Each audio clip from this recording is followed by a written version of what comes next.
So I think we can actually start the event, and I'm seeing that our presenter is here, and also I think is here also some distinguished participants. So welcome to everyone. So this is a webinar organized by SANEM and World Bank, and the title of this webinar is "Adjusting Bangladesh's Growth Model, Sustain its Success." So I'm really happy to have our old friend Robert from World Bank. So he's going to present on behalf of World Bank. So a kind of disclaimer that in no part of this presentation is actually SANEM. There is a contribution from SANEM. It's very much World Bank's presentation, but we are very much happy to host this event. And there are many issues and points where definitely SANEM also echo or have some common understanding with the World Bank's findings. So I think this is a great opportunity for us to have this discussion, especially the time when we are having this COVID impact, and we're not quite sure that, to what extent it has been affecting our economy because of the data and some other related issues. I'm quite sure our presenter and panelists and some of the distinguished participants, they will actually elaborate on these issues. At the same time, there are some serious, I think, challenges with respect to sustaining and continuing the kind of growth momentum of what Bangladesh has been observing over the last couple of decades or so, especially the issues related to reform in some critical economic domains and how feasible those reforms are. At the same time, whether the country has been able to find out a new set of growth drivers, or some of the existing growth drivers are having some problems or new set of challenges. I think this is all these are very, very interesting. Presentation and his team, I'm quite sure they are going to present to us, in front of us, something very interesting, especially some quantitative exercise and some of the insights what would emerge from his presentation. I think these will be very, very useful for the panelists to elaborate some of the critical issues. So we have with us, as I said, Bear, senior economist from World Bank. He'll be making the keynote presentation, and we'll give him around 25 minutes. And then we have a panel session where we have three distinguished panelists: Dr. Ahsan H. Mansoor, Executive Director of Policy Research Institute. Thank you, sir, for joining us. And Professor Mustafizur Rahman, Distinguished Fellow, Center for Policy Dialogue. And thank you, sir, once again. And Dr. Bozlul Khondokar, Professor of Economics, Dhaka University. And at the same time, he's the chairman of SANEM. And thank you, Professor Khondokar, for joining. So with this, I don't want to spend more time. So let's start with Robert's presentation. And Robert, over to you. Thank you very much, Selim, and thank you everyone for joining. I'm delighted really to have this webinar together with SANEM, and very happy to be here to present some key findings from the Country Economic Memorandum. This is basically a report that the World Bank writes every 5 years for all the countries in the world, and that aims at identifying the growth constraints in the medium term. It's meant to be focused on the key constraints. So it's not comprehensive, but it's really taking the most important constraints and then tries to identify these and propose policy measures to address them. The Bangladesh CEM, how we call it, will feature four chapters. One of them will be on the macroeconomy and the growth model in general, and that is the work that I will be presenting today. Then we will have one chapter on trade, one on urbanization, and one on the financial sector. For all of these, we are now doing the outreach to have more external consultations. The report is not yet written. So the purpose of this presentation really is to get your feedback on the policy messages, on the policy proposals, to really get your feedback, to then fine-tune the story and deepen the policy discussion. And for that reason, I'm especially delighted to have such a distinguished set of panelists. Great to have you as my discussants, all very renowned economists. Thank you all for doing that.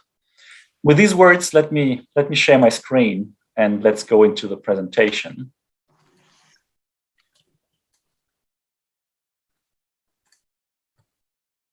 I guess you can see it now. Yes, we can see it, Robert. Excellent. Thank you. So the title of the presentation, Celia mentioned, Adjusting the Growth Model to Sustain its Success. And while I'm doing this presentation, of course, this is the work of a group of people. I couldn't do that myself. First and foremost, thanks Zahid Hussein, who's also joining tonight for his guidance on this work. We also have Konstantin Bakker connected, an assistant professor at the University of Groningen, who contributed to part of that. Sylvia Arshad, who is working with the World Bank. Rishabh Sina at the research department of the World Bank. So that really is the effort of a group of people. Now let's get into it. We all know that Bangladesh has been exceptionally successful, but let me acknowledge that and summarize that a little bit. Over the last 3 decades, real per capita GDP growth has been 4% per year on average. That puts Bangladesh into the top decile of countries over that period. But growth has also been increasing over time. And before the COVID-19 pandemic, growth has not just been favorable compared to peers, but in fact, Bangladesh has been one of the fastest growing economies in the world. Now, high growth has been driven by continued structural transformation and fast productivity growth.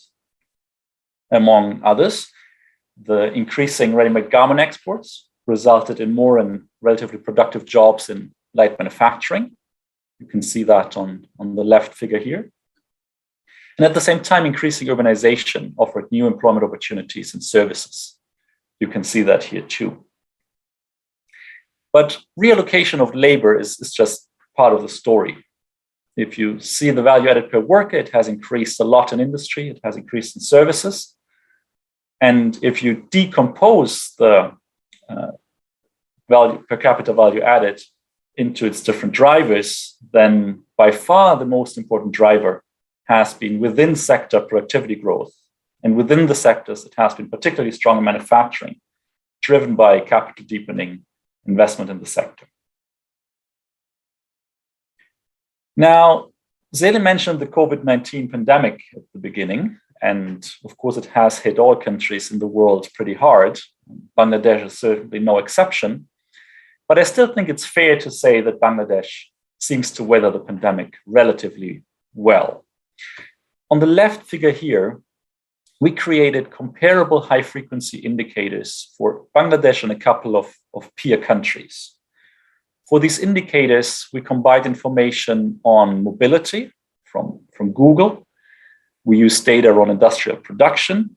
We used monthly data on tax revenues and data on exports and imports. And doing that for all these countries, combining all of these in one index, this is what you get. And it shows that Bangladesh has been hit very hard in April of 2020 during the first national lockdown. Not as much as India, but more than the East Asian peers. But in contrast to the other countries, Bangladesh recovered remarkably fast and even exceeded the pre-COVID baseline. Now, we wanted to confirm this with another data point, and that is based on work I'm doing with Sylvia, who is also connected. We're having a background paper in which we show that electricity consumption, which we have at daily frequency, can really be used to track the economy in Bangladesh. And what you have here on the right is the deviation of electricity consumption in Dhaka from the model prediction. And you see this very strong decline and economic disruption in April of 2020, then a recovery as for the other indicator. But looking at electricity, you do see some long-lasting impacts of the pandemic. Despite these impacts, it's fair to conclude that Bangladesh did reasonably well. And I think one of the reasons are the very strong and partly successful economic support measures that were only feasible because Bangladesh entered this pandemic with sufficient policy buffers. You see this huge disconnect between those countries that had policy buffers that they could use to support the economy and those countries that did not and now are struggling a lot. So I think that is some confirmation for the policy Bangladesh did in the years before. More interesting than talking more about COVID, I think, is the question what explains the success of Bangladesh. And I will argue that it is based on previous policy innovations that happened in the past and stability subsequently that allowed these reforms and structural changes to materialize. You know, it's an interesting question because the success of Bangladesh is difficult to reconcile with leading explanations of development. I'll give you 3 examples for that. First, while Bangladesh's success is built on exports, like in many other countries, Bangladesh is exclusively exporting very low quality products, mostly ready-made garments. And that does conflict with evidence, emphasizing the role of export diversification and complexity. Second is human capital, which has been low throughout Bangladesh's development and is still low today. Just to give you an example, in the 1980s, only 1 in 3 children finished primary school. And even in 2020, after, of course, considerable improvements over time, the World Bank's Human Capital Index still suggests that a child born today can only be expected to be half as productive as a future worker as she or he would have been with completed education and full health. And that may sound a bit abstract, so as a reference point, that is less than in Zimbabwe or in Myanmar. The low human capital throughout this development really conflicts with the perception that human capital is the ultimate source of growth. And third, Bangladesh is suffering very weak institutional performance and governance. In the 2019 Worldwide Governance Indicators, Bangladesh ranked only 151st in the world for rule of law, and that is similar to Togo and Benin. It ranked 165th for government effectiveness, similar to Malawi and Djibouti, and 175th for the control of corruption, which is similar to Gabon and Madagascar. The weak governance really contrasts with ample evidence that conventional measures of institutional quality correlate strongly with income levels and development. So what can explain the development? Of course, a lot of research has been done, including by my distinguished discussants, and many factors have been brought into the discussion. I have a very incomplete list here, but of course, people have discussed the export sector. People have focused on the garment industry and also on the relationship of the garment industry and governance and how it was able to thrive without weak governance. There are those that focus on foreign direct investment, others discussing remittances. Of course, there's the discussion on the big infrastructure improvements, and then on female empowerment and broader social progress. And more policy-oriented and opinion pieces have echoed these and put them in the broader macroeconomic context of public service provision. These are all very important points and important aspects of Bangladesh development. But maybe if there's one thing that we thought we could still contribute to, it is putting these aspects together in a more comprehensive manner and into a comparative perspective. And that is the contribution that Konstantin and I are trying to make to this discussion on Bangladesh's success. So what we are doing is basically estimating a cross-country growth regression. These growth regressions can offer relevant insights.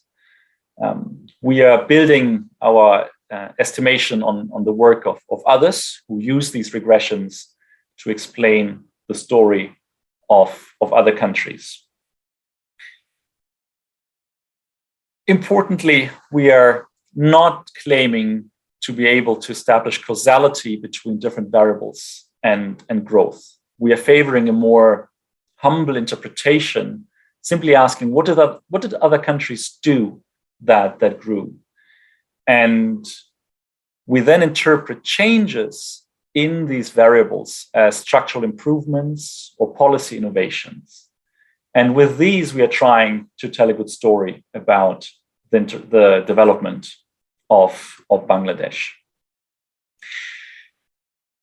For that exercise, Konstantin and I put together a new data set, updated from 1970 to 2019. It covers over 135 countries and a huge set of variables from the PEN World Tables, the World Development Indicators, as well as data from International Monetary Fund databases and UNCTAD. Now, I don't want to go into much details here. It is in the appendix, and we're having a background paper. So let me just show you the baseline model that we are estimating for Bangladesh to then use it for our analysis. We have sorted the variables in the model in different groups. So there's one group on trade and globalization. There's one on finance. We have an infrastructure indicator in here, which we have to create to get comparable data for all these countries for such a long time. We have a block on macroeconomics. We have a variable on political violence. And then we have, importantly, a persistence term. So if you think about the regression model, then the persistence term is really just the AR1 coefficient on previous growth. And as such, it captures the echo of past improvements. Now, if you look at the table, then you see that most of our variables have the expected signs, and most of them are statistically significant at the 5 or even 1% level of significance. Now, using that model, we can then decompose the growth of Bangladesh over time, and that is shown in this figure. And here you have in pink the policy innovations. You have in green the persistence, and you have in gray the residual, which captures both global cycles and unexplained growth. And we're doing that for intervals of 5 years. And what is really outstanding immediately is the huge contribution of policy innovations from 1990 to 2004. And in fact, we put that into the global perspective and we check, well, how many countries have had that many policy innovations over such a long horizon? And we find that these policy innovations happening in these 15 years belong to the top percentile. So that's the top 1% of growth contributions from policy innovations in the sample for any 15-year period since 1970. So it has been a period of remarkable change. But what happened subsequently is a much smaller contribution of these policy innovations, and instead the persistence term is driving more of the growth. And that is also remarkable because in countries like Bangladesh, developing countries, emerging markets, growth episodes tend to be episodic. You have periods of high growth followed by periods of low growth. Bangladesh was able to avoid that so far and instead saw increasing growth. And that is remarkable and commendable. Now we can look a bit more into detail because we can decompose the policy innovations into these different groups that I showed. And if we do this, then we see that the period that I mentioned has seen fast improvements in infrastructure.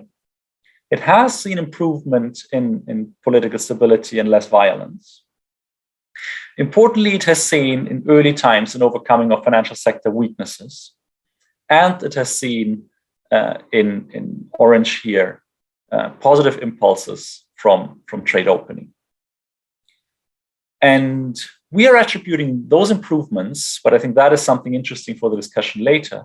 We are attributing those improvements already to economic reforms that started in the mid-1980s, which started to strengthen markets and importantly increase public investment.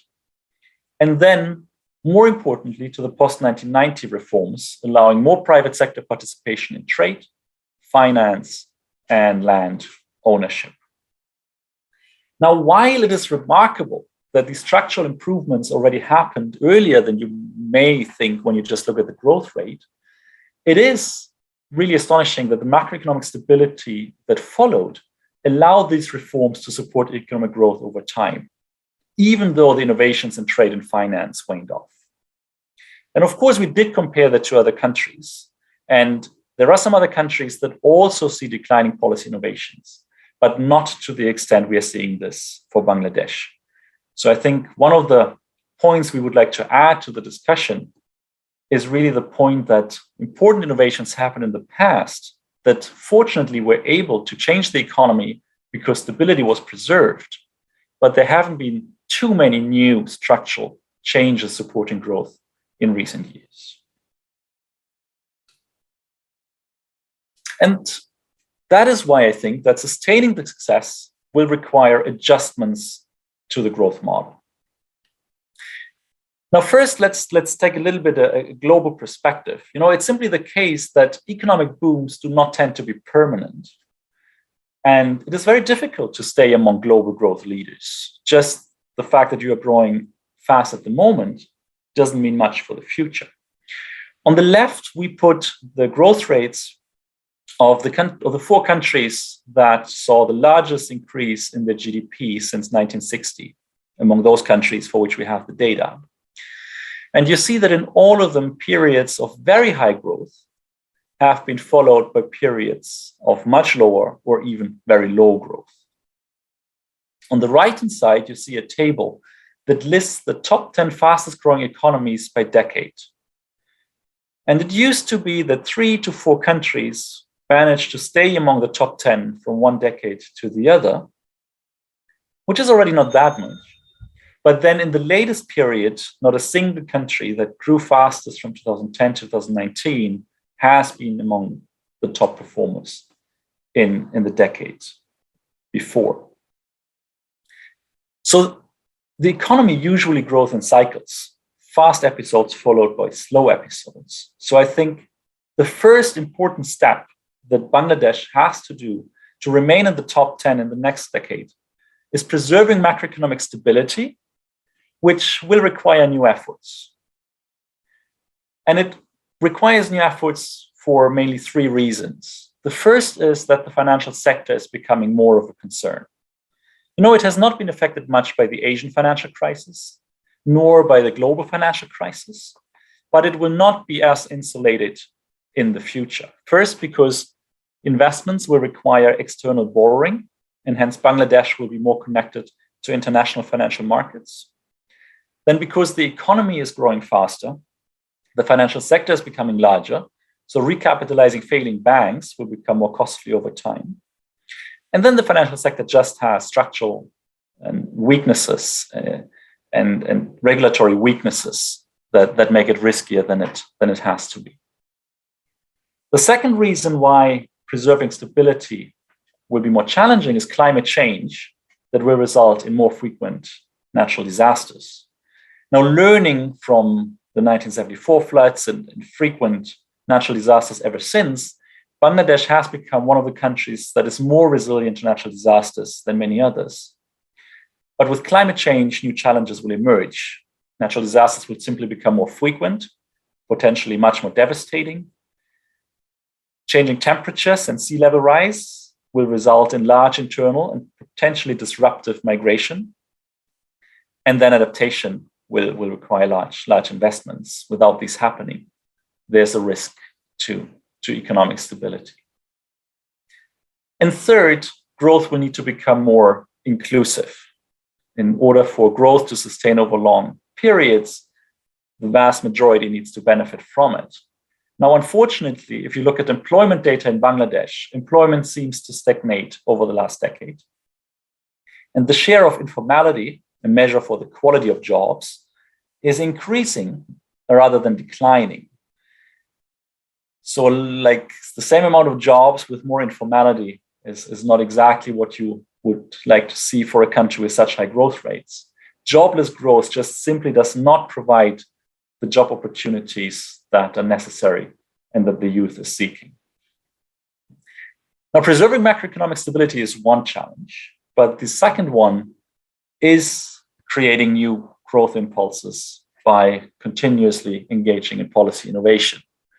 Now, if you would simply stop innovating, and if you would simply take out any new changes, something we can simply model with our cross-country model, then of course you would see that growth would decline over time.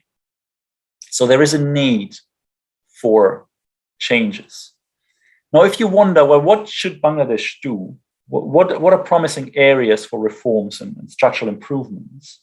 One thing we can do is to compare Bangladesh in this cross-country model to its peers.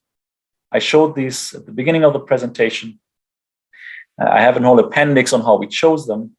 There are structural peers and aspirational peers, all chosen by a data-driven approach. If you look at where these peers are and what would happen if Bangladesh caught up with them, then you see that there are really opportunities for improvements that would contribute to growth in a very meaningful way. The first is the employment rate. And because Bangladesh has a pretty high male employment rate, that really means that more women would need to engage in employment. There's a large contribution from further trade openness. Bangladesh's success is built on exports, but compared to its peers, it is not that open yet. It could also benefit much more from FDI by being a bit more like its structural peers. The task of infrastructure is still there. It's still lagging the peers, and it will become more important with climate change. And finally, there's a contribution from further financial development as well.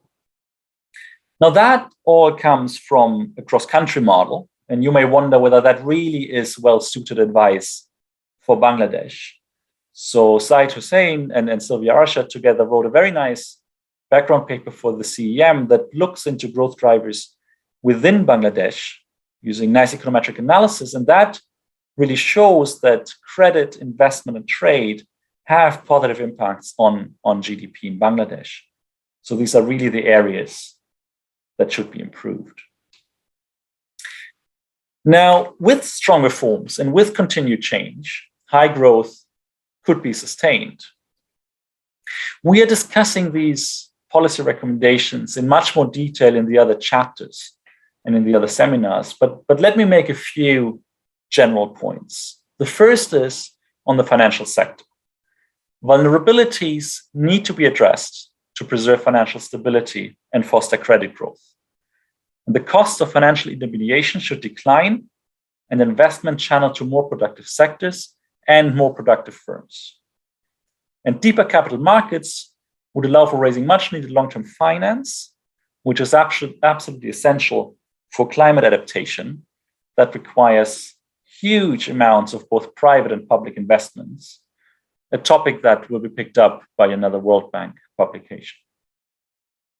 Previous trade reforms need to be refined and adapted to address new challenges related to LDC graduation, environmental regulations in export markets, increasing competition from other countries, and changing demand patterns.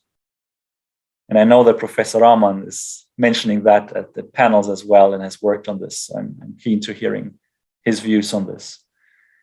We think that reforms should really target export competitiveness and export diversification and seek new opportunities arising from digitalization. Better urbanization and connectivity could contribute to sustaining fast productivity growth and help absorb climate migrants. And a successful transition to higher productivity in Dhaka would imply movement of low-value manufacturing to next-tier cities. And then finally, long-standing challenges related to lagging female labor force participation, low human capital, and weak governance may not be needed to reach upper middle income status, but they will be needed if Bangladesh really wants to become a high-income country in the future. And it's fair to say that these priorities are well aligned with government priorities as specified in the 8th Five-Year Plan and the Vision 2041. And hence we hope that our work will inform their policymaking in the future. Now, what we did is to look into different growth prospects for Bangladesh in the long run. And for that, Rishabh and I are using the World Bank's long-term growth model with the public capital extension to evaluate different growth scenarios for Bangladesh. It's basically a solo swan growth model that incorporates several growth drivers related to productivity, human capital, and demographics. We are carefully calibrating this model for Bangladesh to construct a baseline projection.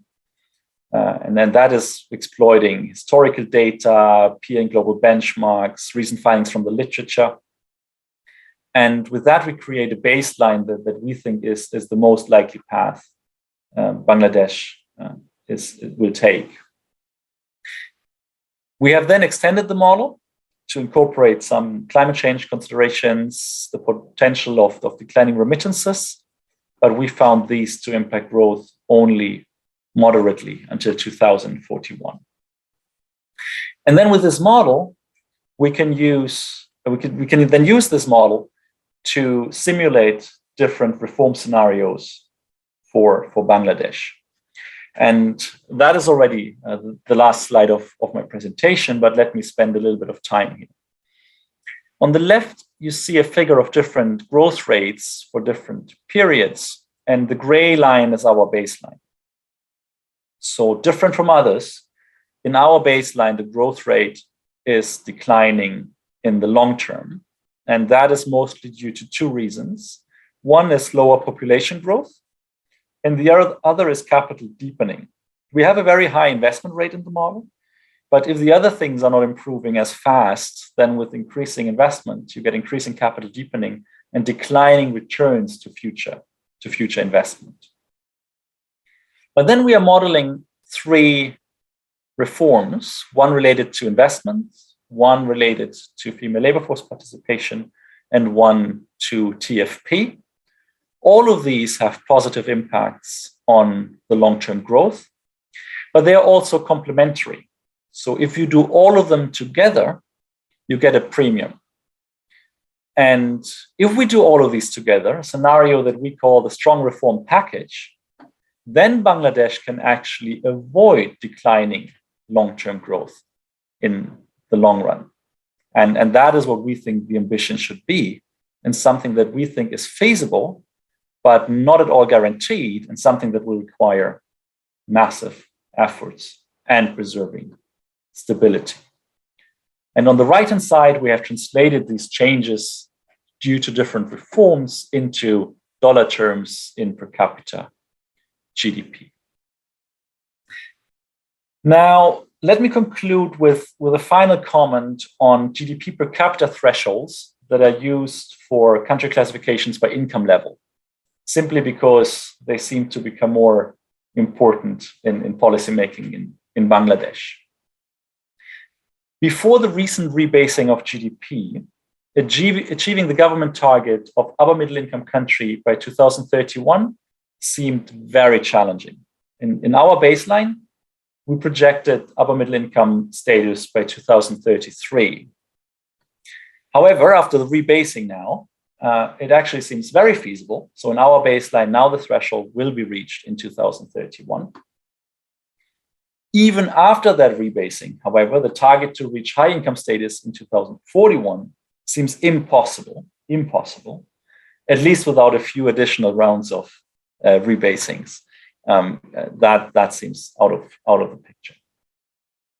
Now, with these thoughts, let me thank you all for your attention, and I'm really looking forward to learning from the discussants. Thank you very much. Thank you very much. I think it was a very stimulating presentation, and I think it has provided a lot of food for thoughts. And I'm quite sure that our distinguished panelists, they will take up many issues to discuss. Let me invite Dr. Hassan Mansoor, first, Executive Director of Policy Research Institute. Sir, over to you. We have kind of allocated time around 10 minutes for each panelist. So, sir, over to you. I'll give you a reminder 2 minutes.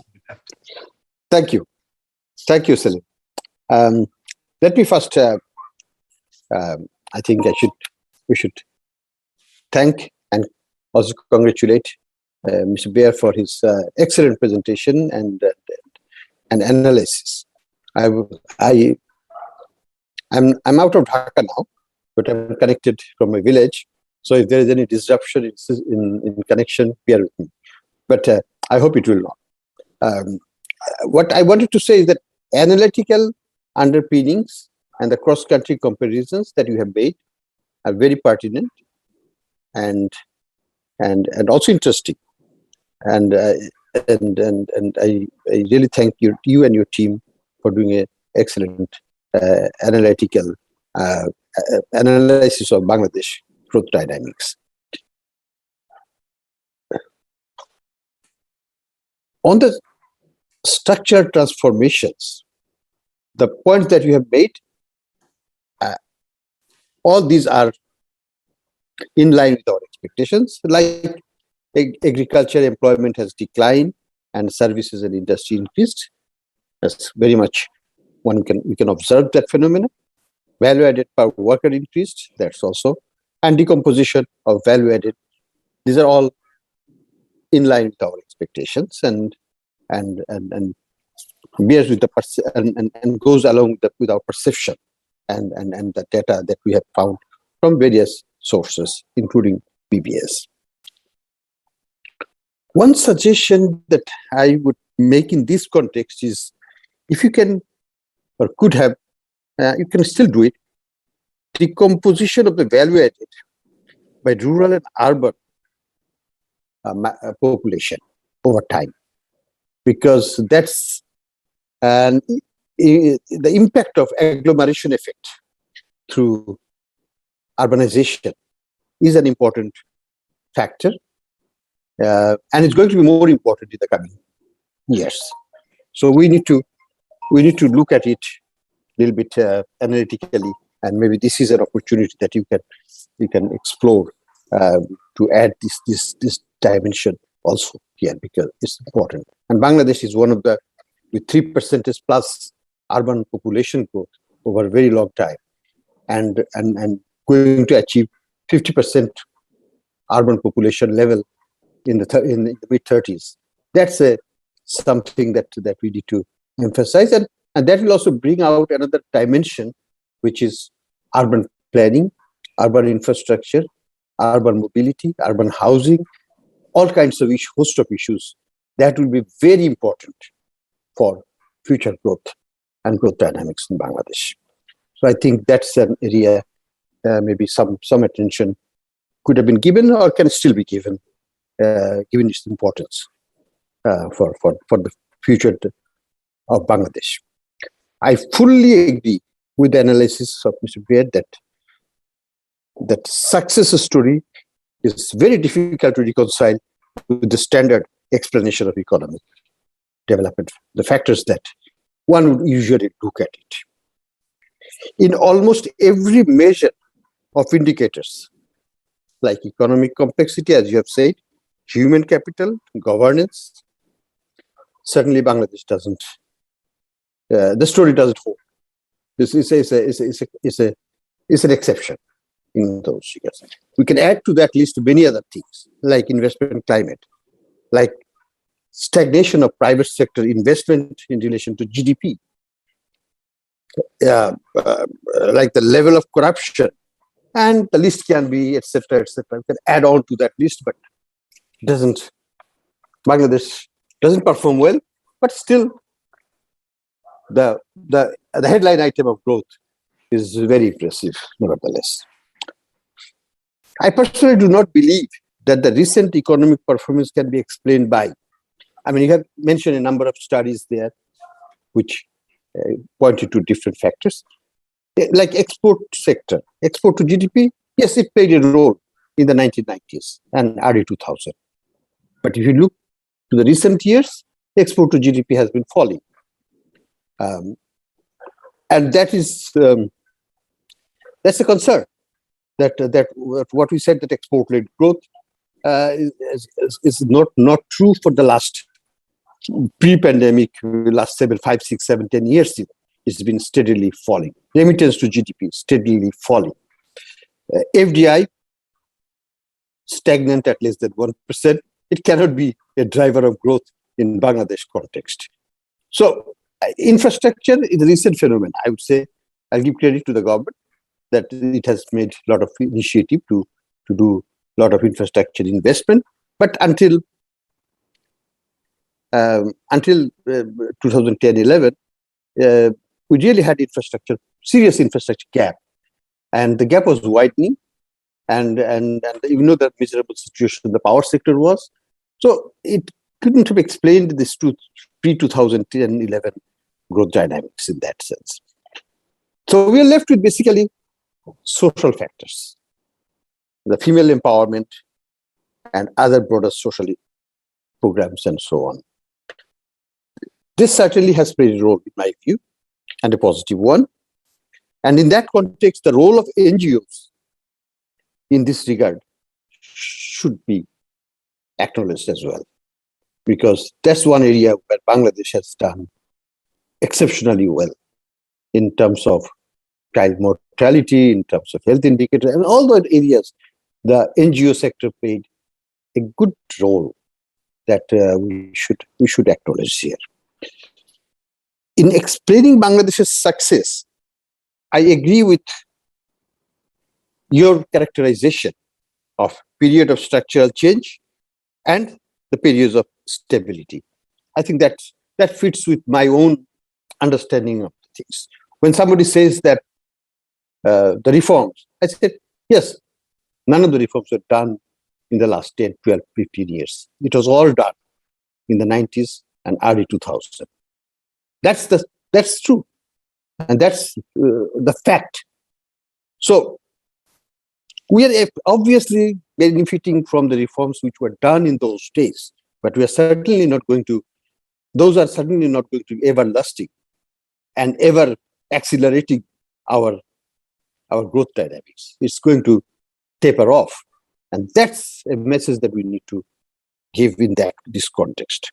I agree that the second part is focusing on macroeconomic stability. Yes, that has played a significant role in Bangladesh's economic performance, and it still continues to be. I'll give full credit to the government in that sense that anchored by fiscal stability, fiscal deficit in Bangladesh has always been very modest. And I'm really amazed that for a third world country like Bangladesh, having fiscal deficits in the range of 3.5% to 4.5% of GDP for decades is a phenomenal achievement. It's a fundamental anchor of macroeconomic stability. It helps reduce the debt to GDP ratio of the public sector, foreign debt to GDP, all the indicators that starts coming to stabilize and also create more what I would call reduce the vulnerability to shocks to the Bangladesh economy. And that we have seen it, that we have overcome many of the shocks without much impact because of that, the central anchor that fiscal policy played, and our exposure to those vulnerabilities is minimized over time. I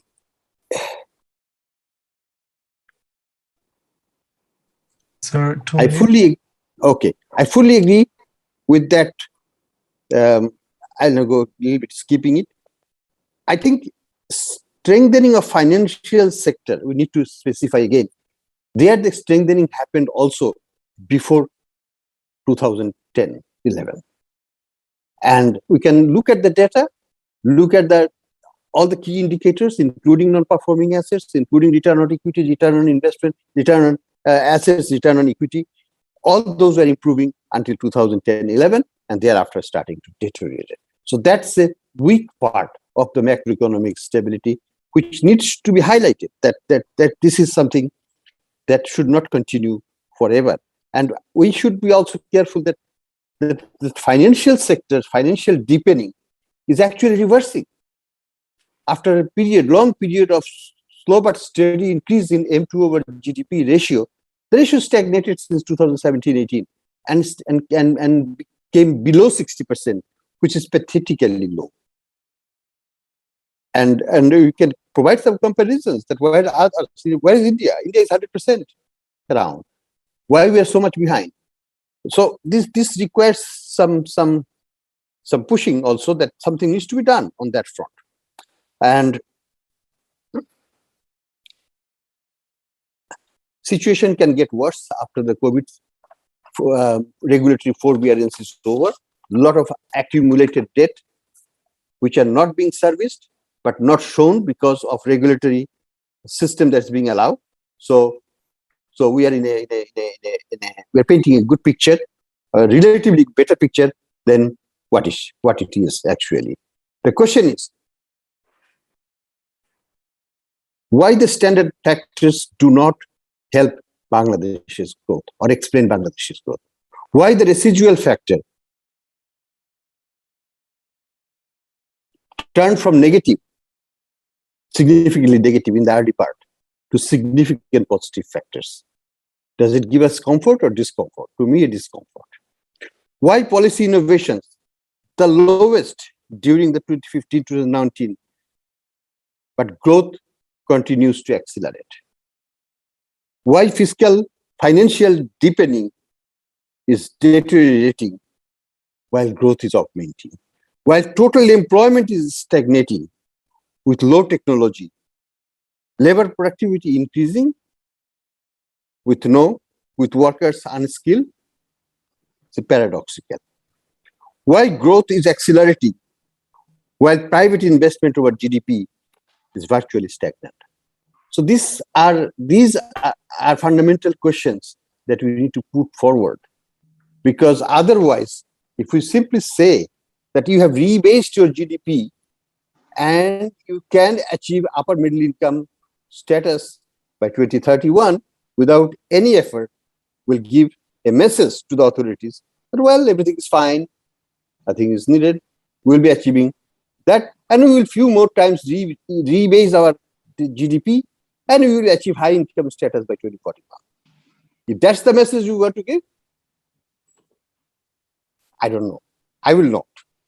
So I will conclude with that we need to think about the messaging of your presentation, what you want to convey.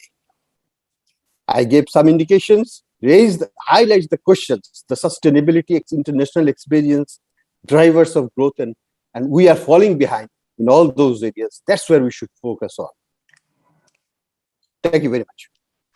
Thank you very much, sir. I think some very excellent feedback to Robert's presentation, and which the presentation was definitely an excellent one. But I think this is very, very nice discussions what we are having so far. Now let me invite Professor Mustafizur Rahman, distinguished fellow from Center for Policy Dialogue. Sir, over to you. 10 minutes, sir. Okay, Salim, thank you. Thank you, Dr. Baer, and my special appreciation of the work that you and your colleagues have done. And since you have mentioned that Dr. Zahid was involved in this exercise, I would be doubly cautious in expressing my critical comments. But I think Ahsan Mansoor Bhai has already flagged a number of issues. So let me begin. By mentioning that I agree with the analytical work that you have done, and some of the the factors which you have mentioned as being important as we go forward. But let me be a bit critical with regard to the narrative. If you look at the 7th 5-year plan and the model that has been used, and if you look at what was the investment, as Ahsan Mansoor Bhai has rightly mentioned, what is the investment GDP ratio, what is the FDI? Let me give you just, for example, FDI. The plan mentions that the FDI would be, during the 7th 5-year plan, $33 billion net FDI. It was $11 billion. Actually, if you look at the investment GDP ratio, it was supposed to be 35%. It was 29% average. So, what is the driver of the growth? In your presentation and in one of the slides, you have mentioned some of the specific factors that others have mentioned. RMG, FDI, remittance, infrastructure, and I think Ahsan Bhai has mentioned that infrastructure is more of a recent phenomena. And if you take ready-made garments, net export is about $25 billion. Which is about 5% of Bangladesh GDP as it stands now. If you take even remittance, which is not in the GDP, you will see another $25 billion, highest last year, which is also 5% of the GDP. And so I think overemphasis on remittance and on export-led growth, net exports, I think this is does not really bear out by the evidence, and I think there would be more emphasis on the growing domestic market in the analysis. I think if you take even 10% of Bangladesh population as middle class, it would be double the population of Hong Kong and Singapore together. So I think that is something that we should put more emphasis. And as I was mentioning, if it is the investment is less than what was estimated in the models, then what was happening to ICOR? Then ICOR must have been declining at a very fast pace. And you have mentioned that agriculture to manufacturing and services, which is right, and there the productivity is higher. But whether the ICOR decline story matches the investment GDP deficit between what is the evidence and what was planned. So that was one. The other issue, I think, going forward, as because you have mentioned that my area of research is mainly trade, the LDC graduation and the middle income graduation. These are two factors which will define our journey forward. LDC graduation will mean that there will not be preferential market access from which Bangladesh has benefited. So you are very right that productivity will become a major issue in the absence of preferential market access. It has to be competitiveness only. And also middle income graduation means that we are already seeing the cost of borrowings are going up. That the World Bank less than 1%. Now it is 2.5%, and it will be after we cross the blend country status. It will be 3, 4, 5%. If you take LIBOR plus percentages. So I think that efficiency of investment will become very important, and then the logistics ranking, the competitiveness ranking, the governance ranking, all these will come and haunt us. So you are right that going forward, these will be the factors which will become very important. One issue that I thought that the emphasis should have been more is the issue of inequality as a arrestor of future growth in Bangladesh. Even in the context of the current poverty estimates, we see that in Dhaka and adjoining regions, less than 10% is under poverty line, and in northern districts it is more than 50% people are under poverty line. Inequality, both consumption, wealth, and income, this is becoming very important. But if you look at the tax GDP ratio, the revenue GDP ratio, so institutions that govern resource mobilization will become very important. But this is also a political economy factor. If you invest $1 in the National Board of Revenue, you can get a return of $50. But you don't do that. Why? So I think that the political economy factors will also become very important. There was a very perceptive comment that you have mentioned in one of the slides. The positive residual in the last episodes could either imply that Bangladesh benefited more than other countries, which means that the surplus that we had generated in the early 2010s, as Hassan Bhai was also mentioning, and some of the economists like Professor Wahiduddin Mahmood, they are arguing that surplus has been exhausted. And that's why the new reforms that you have mentioned are becoming so important in going forward. Hassan Bhai mentioned about banking sector reforms. There are also other areas, the climate change you have mentioned. These will become obviously very important as we go forward. So I think the factors of political economy and as Hasan Bhai was mentioning, there were not only progress, but we are seeing regress. The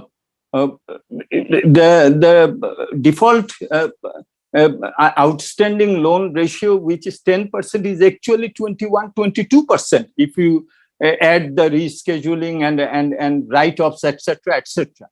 So all these will become major issue in going forward.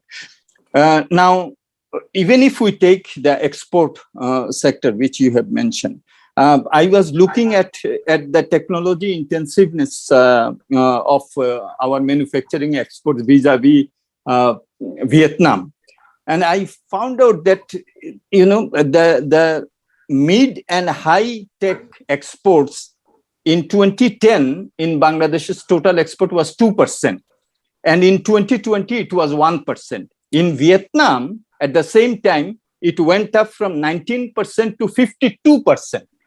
Medium and high tech intensity of exports.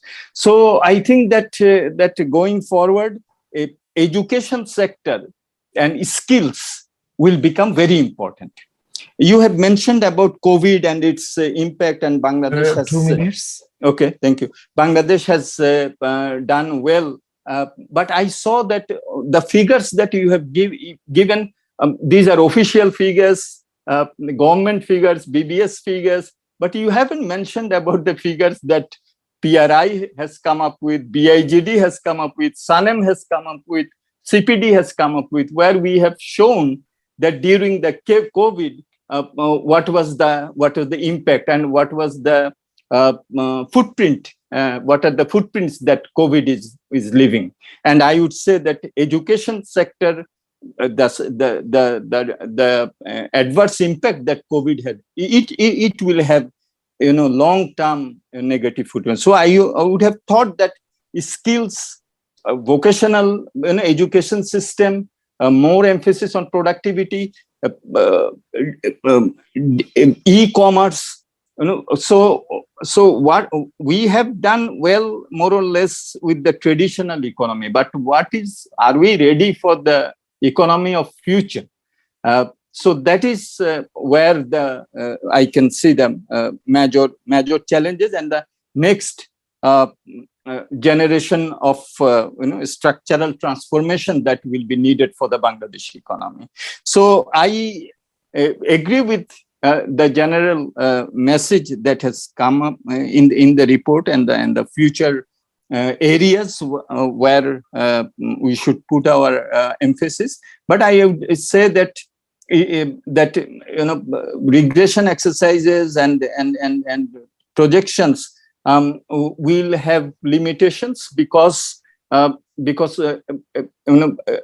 many changes will be happening, and I was mentioning about the dual graduation, which will have important implications. So we have seen countries which have gone through what Bangladesh is going through in our neighborhood, and we have seen how they have fallen into lower middle income trap and upper middle income trap. 30-35 years they are hovering in the trap. So if we look at their experience, then obviously we have reasons to be very worried about the huge amount of aid. This year we in the FY 21-22 our aid projection is about $10 billion. It was just 7-8 years back, it was $2-3 billion of aid in the annual development plan. So we are incurring a lot of debt. So and we know that how the infrastructure over capitalization and over costing, etc.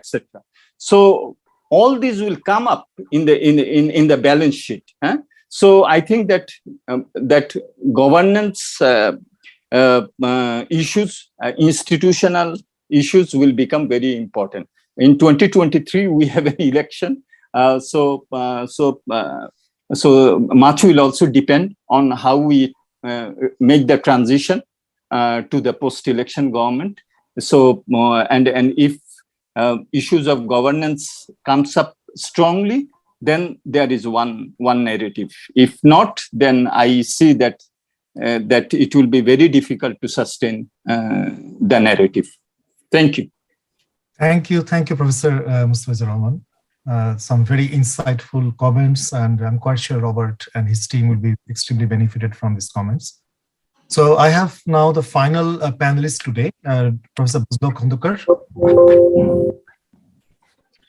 Thank you, Salim, and so thank you, panelists, and also audience, and also Dr. Robert for your excellent presentation. I thought the presentation of data and analysis was excellent, but I will start with, I think a lot has been said by Dr. Hasan Mansoor and also Professor Mustafizur Rahman. I will try to add few in terms of some observation, and also the observation of the data, and also some observation on your projection in terms of that. I think in terms of the growth driver list, you can include like one of this, I think that was missed, as you have said, it's incomplete, is the demographic dividend, or the first demographic dividend that we actually benefited, although not possibly fully, but this has been I think one of the driver in that respect. I think I also like, in terms of echoing Dr. Hasan Mansoor, like suggestion of looking into value addition, like from urban-rural context. I also like to see it from labor and capital value addition, and this is also has implication on the inequality that Professor Mustafizur Rahman was talking about. And we haven't seen any like distribution analysis of national account in Bangladesh. Unfortunately, we don't do that. But I think this is also needed in terms of the growing inequality. Even if it's not coming into the Gini coefficient, possibly it will come through like further deeper analysis of labor and capital share in that respect. I think in that respect also it is important, if possible, to also look into from the informal and formalization of the GDP. Like we haven't seen that, but there are some recent publication by IMF also measuring informality, I think published in 2021, and there was some work in 2019. I mean, like people wanted to see from a multiple indicator, multiple cost model, mimic model, and they have been showing that like the informal GDP or informal economy is falling.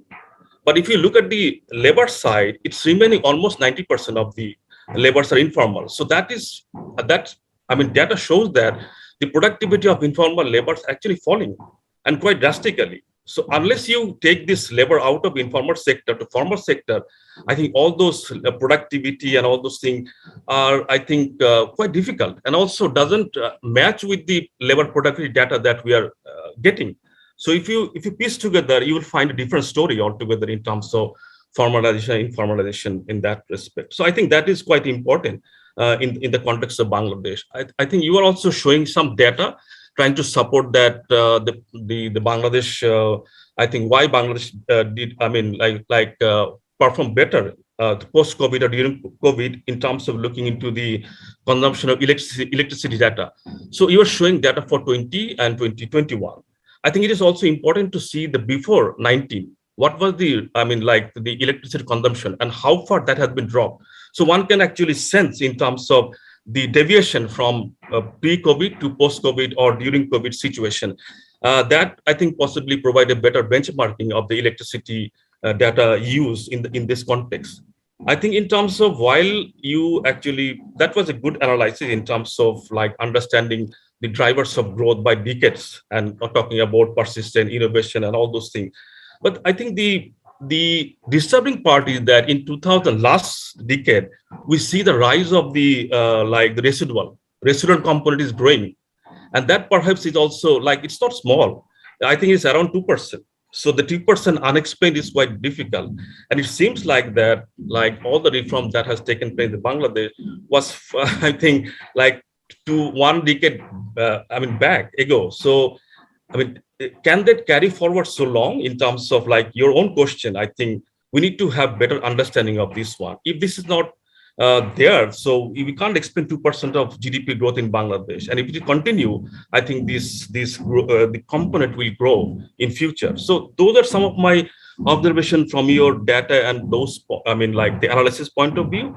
Now, in terms of like, while going forward, we know that like Professor Mustafa Rahman also talked about the limitation of the cross-country regression model, because you are also forced, because you are using some variable and also a lot of countries' information. So I think I have some observation on the baseline.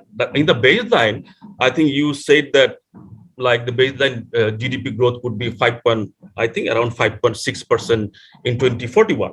I think we did some work also for Planning Commission, where we wanted also include a climate change component or environment component.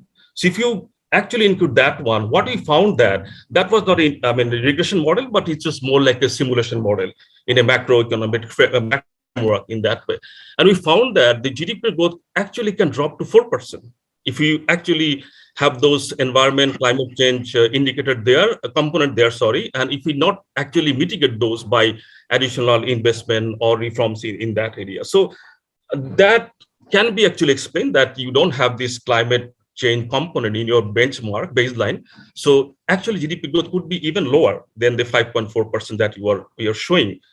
I think going forward, all those are excellent. I think all those, you picked up the right reform in terms of labor force participation, and then strong investment savings reform and total factory productivity reform.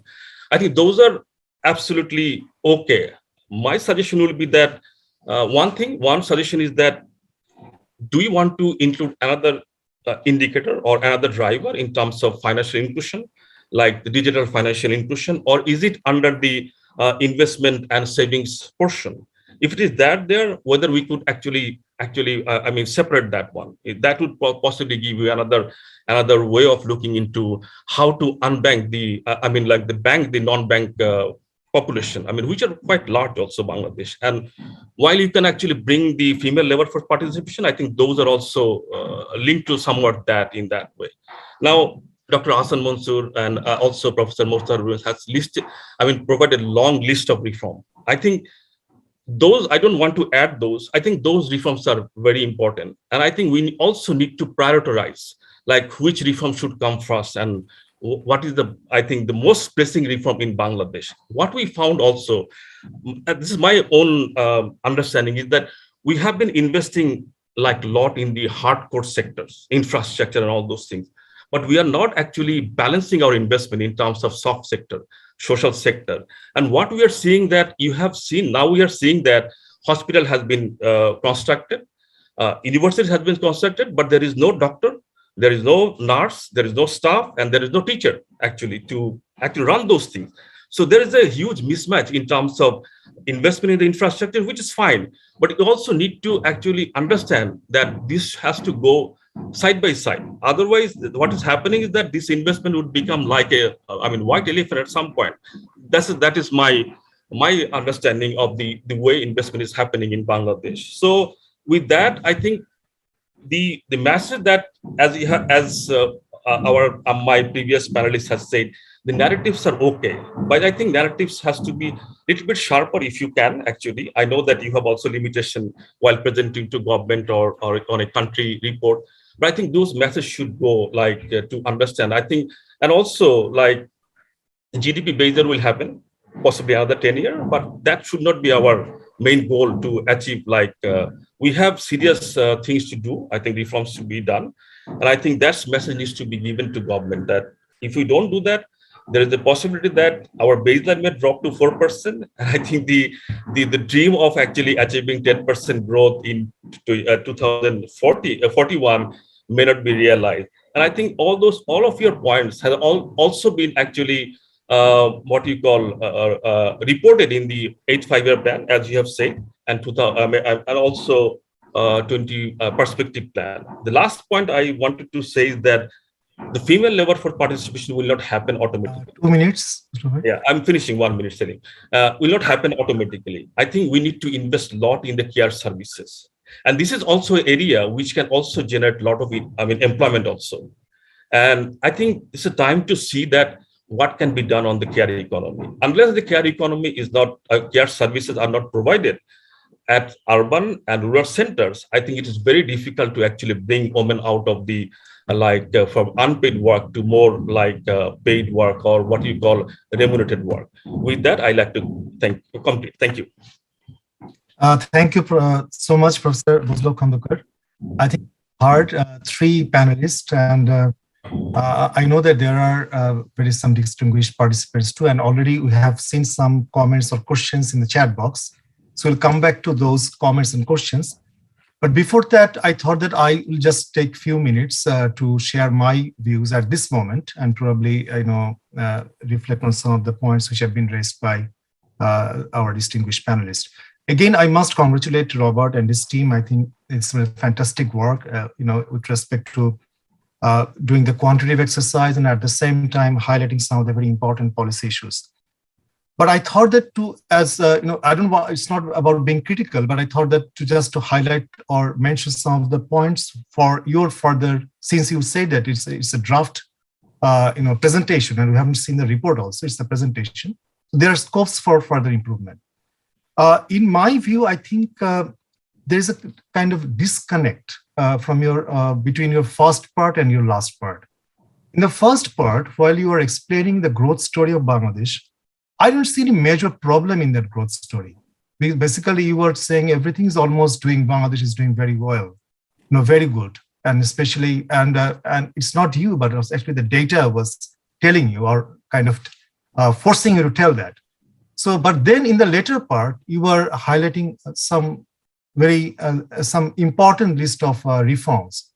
But then if we don't see a major challenge in the first part, especially in the growth story, then how do you really connect that the kind of reform, the importance of reform? The reason I'm saying, how do you really explain that when you are showing the kind of decomposition on the policy persistence and the policy kind of innovation, the contribution of policy persistence and policy innovation, and actually the contribution of policy persistence is actually increasing, despite that the policy reform, which was taken long back. And I don't know, and Professor and Dr. Hasan Mansoor, he was one of the pioneers in undertaking the kind of VAT reform and the tax reform in the early 90s.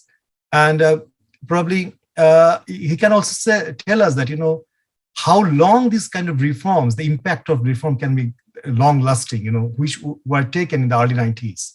And are we still getting the dividends from those reforms, the first generation reform? So now the point is that how do you reconcile the larger growing contribution? And actually it's growing, because if you have the data now for the next 3 or 4 years, the kind of trend, I don't see that the policy contribution, the contribution of the policy persistence will decline, especially the way we see the official estimates of the GDP growth and other things. My question to you that how do you reconcile the growing contribution of policy persistence and with the growing growing productivity? Because for enhancing productivity, you need innovation. So is this the kind of message is coming out that you can actually have rise in productivity without much innovation? So I think that explanation is really warranted. I know that you have limitations. Probably it's the kind of constraints that there probably can't say many things, but I think those things need to be there at least with some question marks. So here, I think I also have a few questions or some comments on your econometric exercise. I was not very quite sure about, drawing the lessons for Bangladesh from the cross-country regression, especially when you are highlighting in your regression results that Bangladesh appeared in many cases, if I understand it correctly, as outliers. In the Bangladesh dummy appears as significant. If the Bangladesh dummy was not significant, that means Bangladesh is a kind of typical country in the regression model. But since Bangladesh dummy is a significant, that means Bangladesh is an outlier in the regression. But we are drawing the lessons from a part of your exercise from the cross-country regression. And then we are drawing it for a country where the country behaves like an outlier in the regression. And we are drawing the lessons for that country. So I think this is something probably we can think of. And a couple of other things, especially Dr. Hasan Mansoor, when he mentioned that the contribution of export GDP ratio, remittance GDP ratio, because in Bangladesh now, over the last few years, whatever you measure with respect to GDP, the ratio of with respect to, I think something with respect to GDP is falling. Either tax GDP, either export GDP, either import GDP, or because the base GDP is increasing at a much faster rate, then probably some things which you can't even explain with your model, with that larger residual part, how why and how it is expanding. Well, this is something probably needs really more analysis. In some of my own works, what I did, instead of using the export GDP ratio or import GDP or remittance GDP ratio, I tried to use export per capita and remittance per capita. Probably you can think of doing that, something whether that can also appear as something interesting. My final comment with respect to your vector error correction model, on that, again, when you are running this model, you are taking investment as the gross capital formation, fixed capital formation as percent of GDP. But in your growth equation, probably, or if it is a production function framework, probably you should take the capital stock, and where the data is definitely available in the Penn Ward table. So with this, I again agree with Dr. Mustafiz Rahman, who has highlighted the institutional issues. I know that the narrative of this growth model remains incomplete if we don't really consider those institutional and governance issues, and we can't just leave them as residual, that these are some unexplained part. We need to explain it properly, otherwise this puzzle will remain forever and will not be able to explain it with proper tools. So I will stop here, and we can use the next around 20 minutes, 25 minutes. We can extend the time, definitely, with the comments and questions from the participants. So before that, I'm checking with Jahid Bhai. Jahid, I would like to say a few words at this moment, or would like to come later. Dr. Jahid Hussain. Well, thank you, Salim, and thank you, Robert, and everyone. Since I am part of the team which did this work, so I just want to make one point, and I think then Robert can respond to some of the points that you have raised and many of the questions that have come. I think one message that I heard from all of you, starting from Dr. Hassan Mansoor, Mustafiz, Boslur, and you, Salim, is that you are advising us to focus more on explaining the residuals, which is kind of the Bangladeshi version of the measure of ignorance that we have read about in growth literature. I think that's one message I have heard very clearly from all of you. But in answering that, then why is that important? I think you have also made a second point, which all of you have emphasized, and that is that if you don't address the problem of the residual, then you may deliver the wrong message, wrong policy message, that if things can improve even if nothing is done. So you may say hands-off policy is, whatever you did in the past, you can keep reaping the fruits. So that's why the addressing the explanation of the residual is important. Now, we are here actually to hear your views on what do you think. I mean, Robert at the very beginning mentioned humility, and actually we are here. This is what has really humbled us, the entire team. Okay, we really are at a loss, and we have some data exercises that can further decompose this residual into, actually turn it into some questions. But we're not discussing that today. But I would love to hear your conjectures on this. And also, I will conclude one very granular point where Dr. Hassan Mansoor was warning us about, is about rebasing of the national accounts series. And if you use the rebase data, then HI, upper middle income and higher income status become more achievable.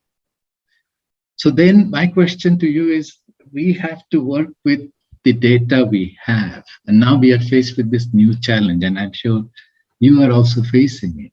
Mustafi, Salim, and Dr. Hassan Mansoor are very active in this macroeconomic growth data as user of data. So what is your advice? What do we do? I mean, if we use the new series and you have the, if other things in the analytical approach is acceptable to you, you're not rejecting the model. You're saying, if you say based on the rebate series, this looks achievable, then you kind of dilute the urgency of change needed to achieve what you want to achieve. So my question to you is, what would you do if you do data analytics, projections, if you think that the models we are using are okay, but the base that we use, the data we use to calibrate the model, to construct a baseline and then project alternative scenarios. If the acceptance of the new series is problematic to you, then what is your advice? What do we do? Do we stick to the old series for the purpose of the current CEM and say we are looking into the veracity of the new series, how acceptable it is, and so on? We don't use the new series at all for now because we need to know more about the new series to understand it. Or do we just switch? Do we just use the latest updated database using the new series? Then how do we construct our messages to make sure that we don't send the wrong policy signals? Thank you. Thank you, Jahid Bhai. Actually, you have put the questions to our table, so I think definitely, I'm quite sure Dr. Hassan Mansoor is there. He will be definitely responding to your question, especially on using the new data series. But I'm still not quite sure whether we have the full data series with this new rebasing. So probably, definitely, that's something to explore further. But I'm checking with the participants. I have seen that some of you already have written in the chat box, but if you want to say something, please do so. Please raise your hand so that I can give you the floor. And please keep your intervention within a minute or 1.5 minutes. So, Robert, you can actually check the comments in the chat box. I'm quite sure that you will be actually, while you're responding to some of these questions and comments, you'll definitely address them. So do we see any hand or anyone to raise any question or comment, make any comment? If not, then I will definitely first give the floor to Dr. Hassan Mansoor to respond to Dr. Jahid Hussain's questions. Oh, okay, Aditya, please. You have raised hand. So what to you? Yeah, hi. Well, I did raise the point of public-private partnerships in my question. So essentially, instead of taking too much of time, I just want to put forward this particular question to the entire group. What actually has held back, the public-private partnership, or rather the success of the public-private partnership model in Bangladesh? Thank you. Because in my view, it's been underwhelming, to say the least. And going forward, there has to be more triple P projects on the ground if Bangladesh has to go to the next level.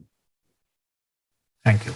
Thank you, Aditya. Thank you so much. Just if you could introduce yourself, probably many of us don't know you. Yeah, Professor Mustafiz knows me. I've interacted with him before. I was previously with Cargill, and I've recently joined Orion as the group CFO. Okay, thank you very much. Thank you. So we also have, I've seen that Gunjan Dalikot from ILO, he has made a point. Yes, you raise your hand, please. Over to you. Hi, thank you, Professor Salim, and good evening, colleagues. My question was more on the formalization agenda, especially and productivity, linked to productivity and formalization agenda, especially the mass group of enterprises which are stuck in what we call in middle SME trap or middle income trap sort of thing. So I don't know what could be the growth model, what could be the trajectory for graduating of those kind of trapped kind of enterprises, and also most of them are in informal sector. So I want some reflection, some policy guidance and reflection on that area. Thank you so much. Thank you, Gunjan. I've seen one comment from Mr. Shohid from National Board of Revenue. Mr. Shohid, you are here. You can actually, very briefly, you can pose your question. So probably he was asking. Robert. Yes. Yes, please. I wanted to know, how do you evaluate Bangladesh's policy response in general with regard to the explaining COVID-19 recovery? And to be specific, the government implemented containment measures and announced incentives and stimulus packages totaling $22 billion, which is equivalent to nearly 6.2% of the GDP in fiscal year 2021. So my question was, how do you evaluate Bangladesh's incentives and stimulus packages in comparison to its peers? And to what extent such stimulus packages had impacted the growth model? Thank you. Thank you, Mr. Shohid. Also, I have seen the hand raised by Mr. Mahabul Alam. Mahabul Bhai, would like to say a few words? You have to unmute. Thank you, Rahan Bhai. Actually, I just wanted to thank the team led by Robert for presenting such a nice model. They have correctly identified many problems and suggested reforms. And I was overwhelmed by the comments from Dr. Hassan Mansoor and Professor Mustafizur Rahman. They have also correctly identified some very pertinent questions which should be taken into consideration while refining the study. Thank you. Thank you very much, Mr. Mahabul Alam. He's an ex-secretary to the government, and he's at this moment a consultant to the UNDP. Thank you. Mr. Mohsin Reza would like to say, or very briefly say, what you actually wrote in the chat box.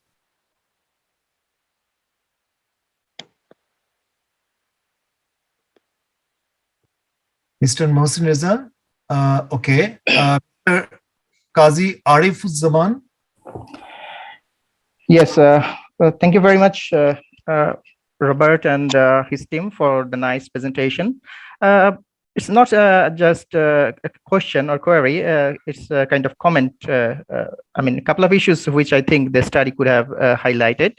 Number one is the demographic dividend. I mean, considering the dependency ratio, Bangladesh has entered the demographic dividend state in early 2010s. And from global context, Bangladesh by far will have the lowest dependency ratio among all countries up to 2070, such a long time, right?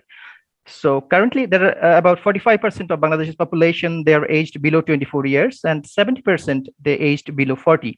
So this is a very important driving factor for my perspective. And second point is the digitalization. I mean, government's aspiration vision of digital Bangladesh that has targeted to lift the country from the low income to a resourceful modern middle income country by 2021. And it seems to paying off through massive infrastructural setup, technological innovation, and human resource development. And over time, it brought a notable socio-economical structural transformation in Bangladesh.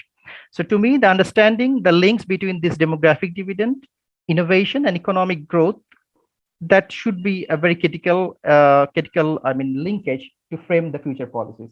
So that was kind of comments from my side. Thank you. Thank you very much. So I think with this, we can now go back to our panelists and of course, finally to Robert. So I now request Dr. Hassan Mansoor if you can kindly very briefly respond to the questions raised by Jahid Bhai. Thank you.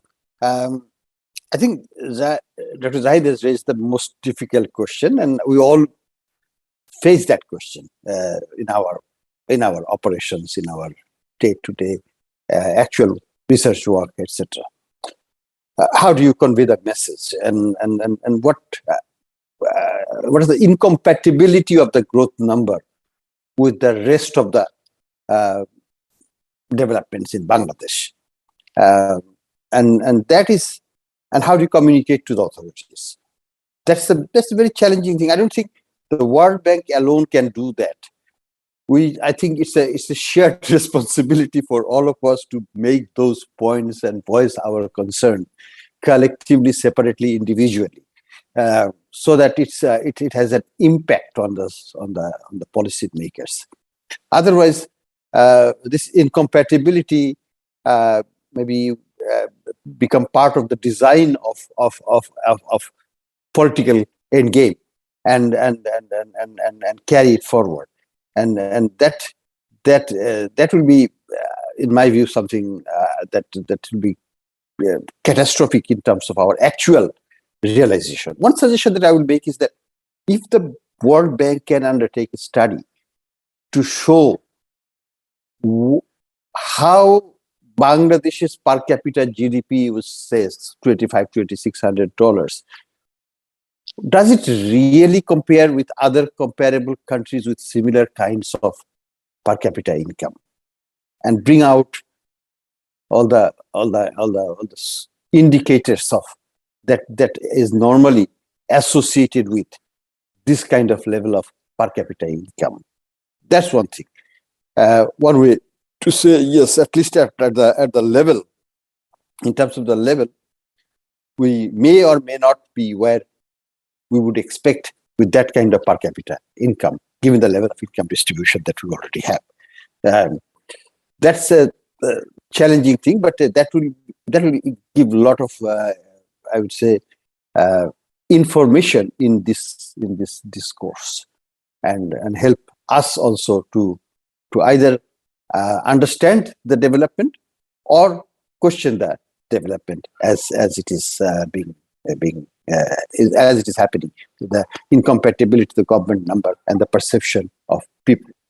And so that's one major concern. One area that we must also focus on, and I'll give credit to the government, is the stability of the exchange rate, relative stability of exchange rate. That has helped Bangladesh compared with many of its peer groups, like even India, or certainly Pakistan or Sri Lanka and others. Our exchange rate stability, which is anchored by macroeconomic stability, has really helped the per capita GDP growth in dollar terms, as reported in the government statistics. That factor may be acknowledged as well. So I don't have an answer to what Dr. Zahid said, but I think we should convey a message of concern, and at individual, collectively, and separately. World Bank should also do its part in that regard. Thank you. Sir, would you like to respond to Mr. Aditya's question on this PPP? Yes, the PPP is an unmitigated disaster, I would say. It's now almost 12 years when first PPP concept was floated by Finance Minister Mohit, and we all worked on Finance Ministry very actively on those. I was very much involved in that process. But since then, 12 years have passed, and I don't see significant progress, frankly speaking. And much of it is because some of the PPP projects that was initiated, even the elevated expressway one, for example, was done prematurely. It was a mega project, but it is proper assessment, proper analysis of financials were not done.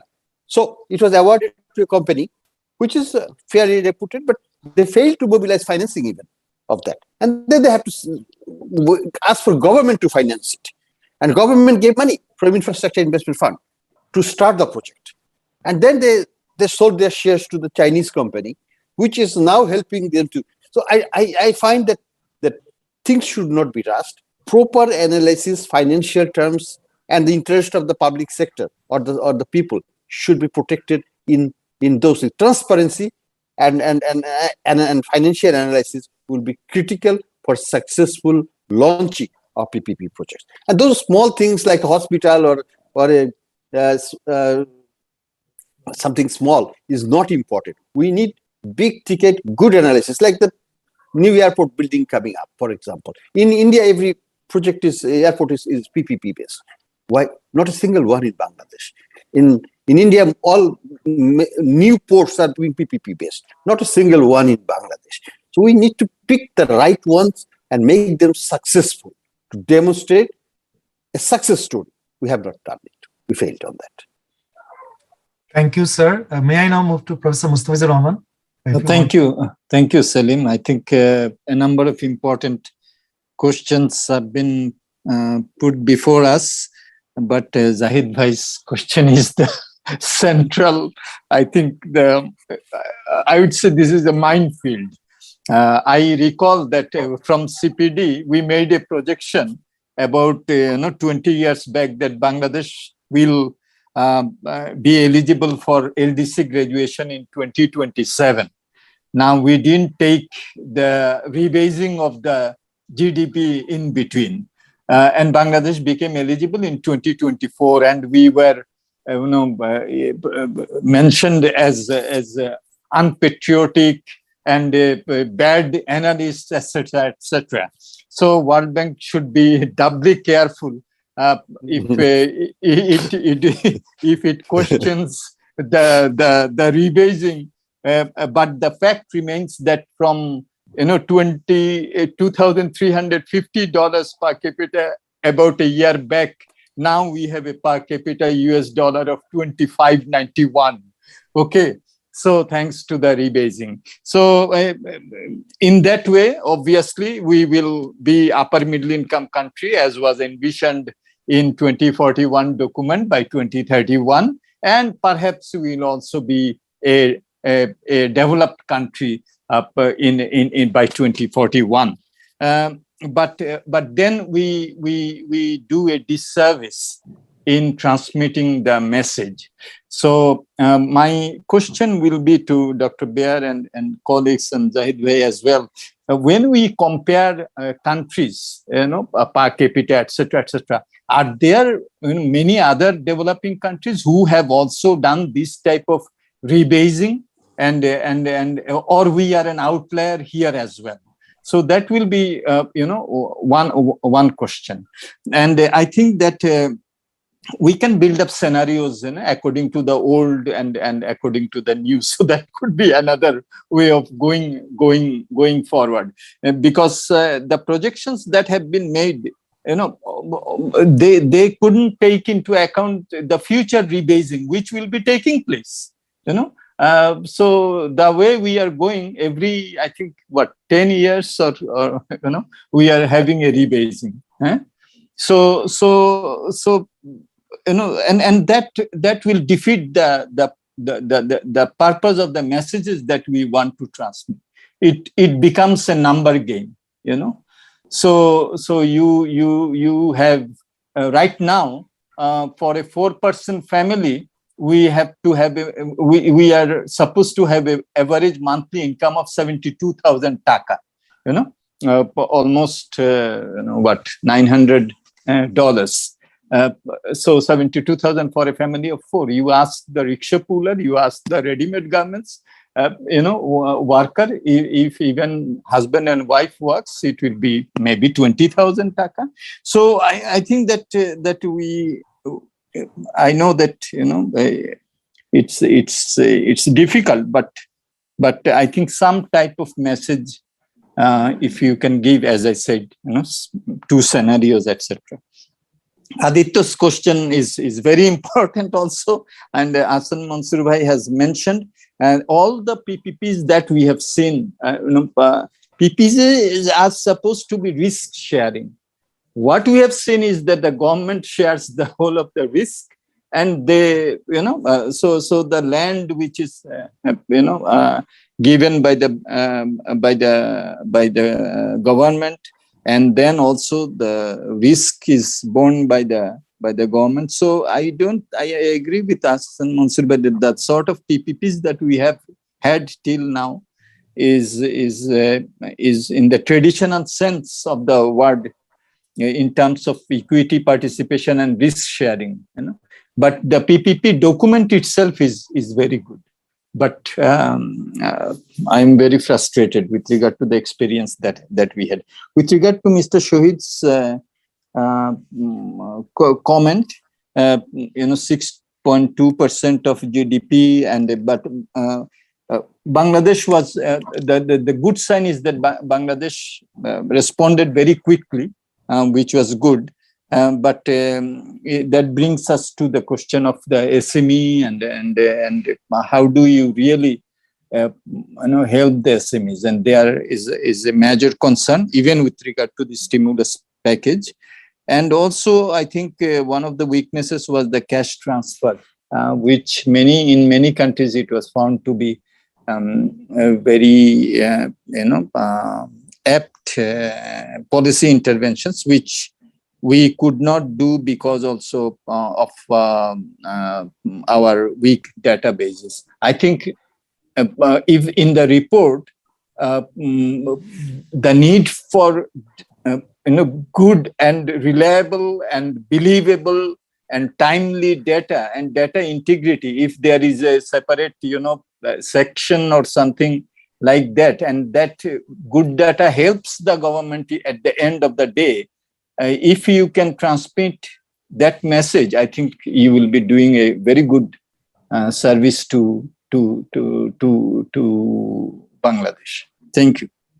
Thank you, Professor Mostazur Rahman. I can see the kind of urgency in his voice when he talked about data, and he added a lot of adjectives actually to emphasize, and that a good quality, believable or unbelievable, whatever be the case, the data, the quality data is extremely important, no doubt, and I fully endorse your view, Professor Mostazur Rahman.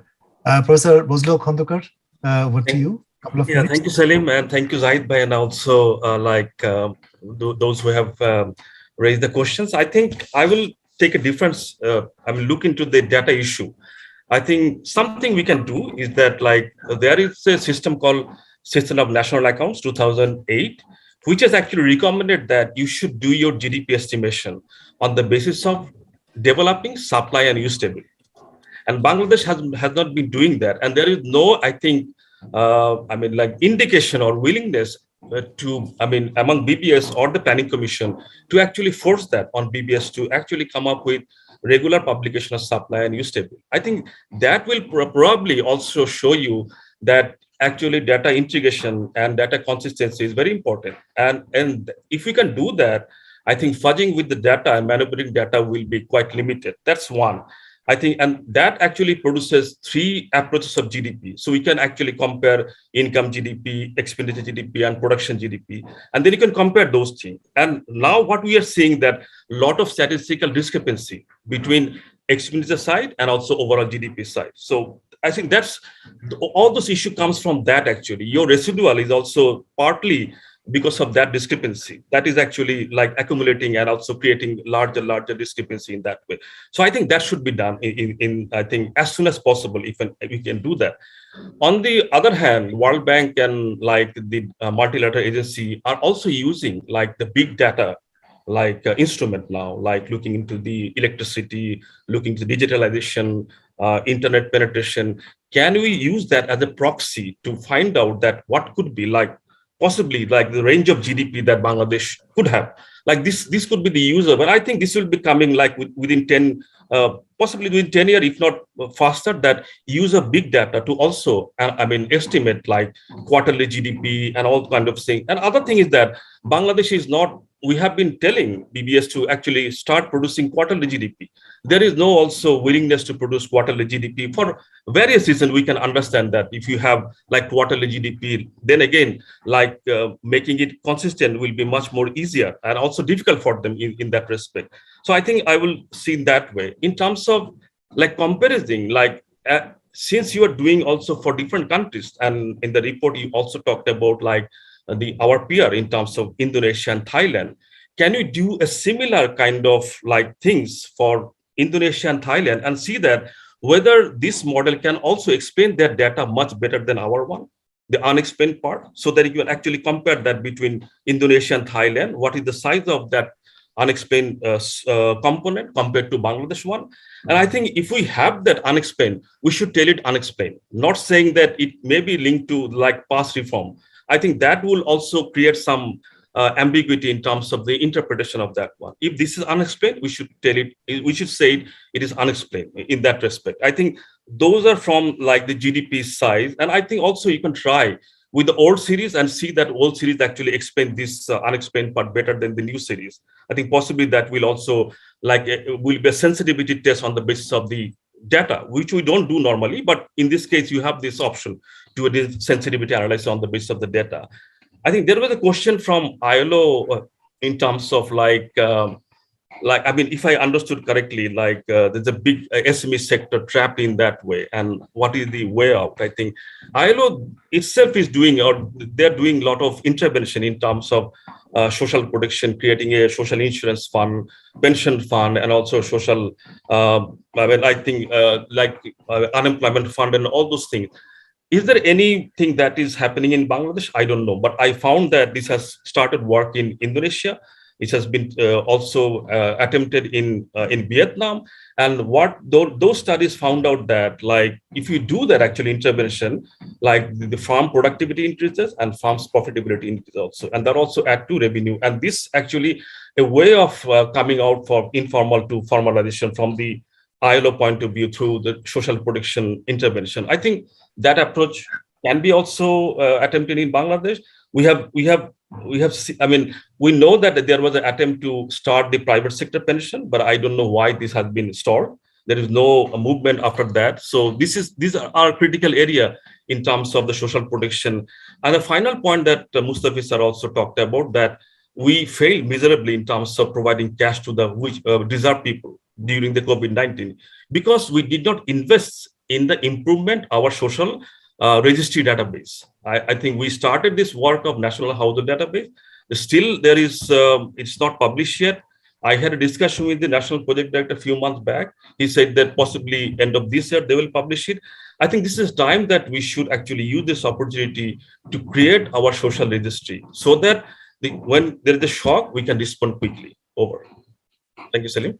Thank you very much. Thank you, Professor Khondekar, especially some of the very important suggestions with respect to the estimates of GDP and use of the national accounts properly. I think these are extremely useful. And since World Bank also is involved in the capacity building of Bangladesh Board of Statistics, I think if you can convey this message to the Bangladesh Board of Statistics, this will be very, very helpful. So now with all this, I'm giving the floor to Robert, the final, his take, and also Jahid Bhai can also come in, if you want. So in the next 10 or we can close by 9 o'clock our time, so another 13 minutes. So over to you, Robert. And Jahid Bhai, anytime you can come in. Well, thank you very much, Selim. And then thank you very much to all of you for incredibly valuable comments and suggestions and questions. And there's a long list. I took notes of everything you said, and it will help us a lot going forward. Of course, I cannot react to all of the points, but I would like to pick a few that I think are very important. Before doing that, quickly to the questions that I got from the audience. There was one on the productivity of the SMEs. Now, I know there are efforts to direct credit towards SMEs. It still seems to me that some of them are credit constrained. It's backed up by some of the surveys as well. And one of the topics we will tackle in the financial sector part of the CEM is related to access to finance. There's a lot of directed lending in Bangladesh. There are a lot of large companies benefiting from credit. And maybe there are ways of improving access to finance for SMEs. There was a question on the policy response to COVID-19. Of course, one has to differentiate pandemic mitigation measures and economic support measures. I have a personal view on the pandemic mitigation measures, which is maybe not representative of the World Bank view, so take that as my personal comment.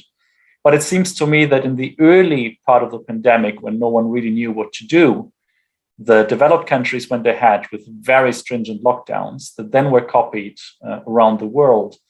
And looking at the disruptions to economic activity in Bangladesh, the first lockdown was so much more costly than the subsequent ones, which no one is to blame for. It's a learning process. But with hindsight, I guess that maybe the first lockdown could have been implemented differently.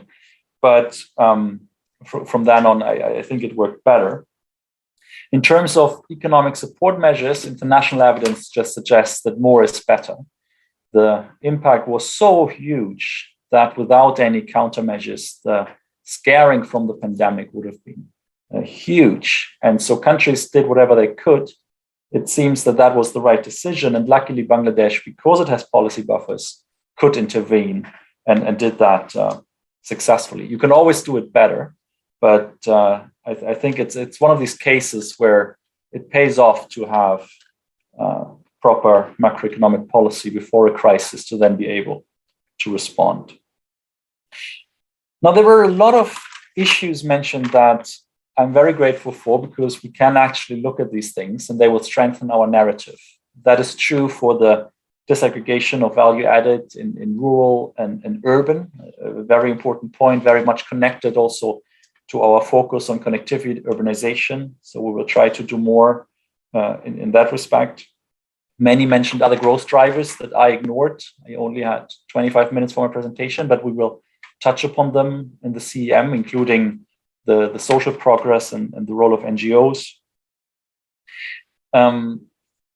I very much like the points on LDC graduation and e-commerce and digitalization, all points that we will discuss. I mean, Nora Dihel is connected. She's leading the trade work of the CEM, and we do consider digitalization as a cross-cutting theme for the CEM that we want to touch upon in the different modules. So grateful for that. In general, the comments, as someone mentioned, helping to sharpen the narrative. So we will do some more analysis and work on the story, and that will help. Now, a few more things that I want to react to. The one is the impact of climate change until 2041, where you mentioned that you did some work showing that the long-term growth rate could decline to 4%. Something we did with our long-term growth model is to link it to climate change in two ways. One was through an impact on labor productivity, and the other is through a link to the depreciation rate, assuming that the natural disasters become more frequent. And we used papers, studies on the impacts and tried to calibrate the model. But then what we found is that the impacts are relatively moderate until 2041. If you then just extend the model, they become bigger over time. But in our analysis, we found moderate impacts. But that may very well be a model feature and not the reality. And so the World Bank is currently working on another model that I think is better able to discuss climate impacts. And that is part of a new report called Country Climate Development Report that another team is working on right now, and we will have a discussion with them, and the CEM that is focused on growth and the report more focused on climate will speak to each other when we publish, and we will make sure to properly capture that, because I do think that is a bit of a missing element in our analysis at the moment. Selim, will be very happy to discuss with you in another meeting some of the econometrics of the cross-country regression model that we are using. You made very valid points. The one that I want to pick up is your strong focus on the persistence term, the echo of past reforms. I think two things that we are working on at the moment is not to have one term for the different reforms in all of the countries, because there are huge differences in terms of this echo among EMDEs versus developed countries, and potentially among different variables. So we are definitely looking more into that, but you raised some other very valid points, and we'll be very happy to discuss these in more detail. And now let me also move to the discussion that really seems to be the most interesting one, and that is on economic measurement, something that I didn't focus on too much in my presentation, that I wanted to be focused on growth. But it is an important topic. It is also a topic close to my heart and partly related to other research I'm doing. I just published a working paper a few weeks ago in which we have a global data set of satellite nighttime lights data. And in that paper, we use the number of observations per country that depends on the cloud cover to really estimate an elasticity between light and GDP. And then we generate a light adjusted GDP measure for all countries in the world. And then we are trying to see, well, what countries have larger deviations of their national accounts from the nighttime light adjusted measure. And then what you see is that countries with better statistical systems controlling for income level have smaller deviations in both directions. So better statistical offices are better. But then interestingly, we also use a World Bank indicator that is called voice and accountability. And that takes into account freedom of press and how many think tanks there are and all of these things. And we find the statistically significant relationship between the gap of national account estimates and the light adjusted measure, where higher voice and accountability results in less overestimation or a smaller positive gap of these measures. So I think when we are discussing here issues related to GDP measurement, that's exactly the job of a civil society and think tanks and development parties. So it's very good to have that discussion. Now, you all picked up the positive and growing residual at the end of the figure that I showed. And that comes out of this cross-country model where we aggregate country growth rates over 5-year periods. And then we have all of these explanatory variables. But realizing that this residual is growing, we did something else. And it reminded me of the work that Arvind Subramanian did for India, where he used a very simple model that can predict growth reasonably well, and then showed that there has been a break in the relationship in India at some point. And we adjusted this model for Bangladesh. We used nighttime lights data for the world instead of electricity. And then we used data on private credit growth and import and exports. And that model does reasonably well. And we control for systematic differences between countries by including country fixed effects in the model. But then the interesting thing to do is to check how these country fixed effects change over time, whether there is a break at some point or whether it's just a consistency throughout time. And what we did find for Bangladesh is indeed that the one period that deserves further scrutiny and explanation is the 7th 5-year plan period, where you have a pretty, not super sudden, but a pretty abrupt change in the relationship of the growth rate and the structural variables. And we are calling it unexplained growth. I think there are also some factors that may contribute to it. I think there was a construction boom going on that may not be well reflected in the other data.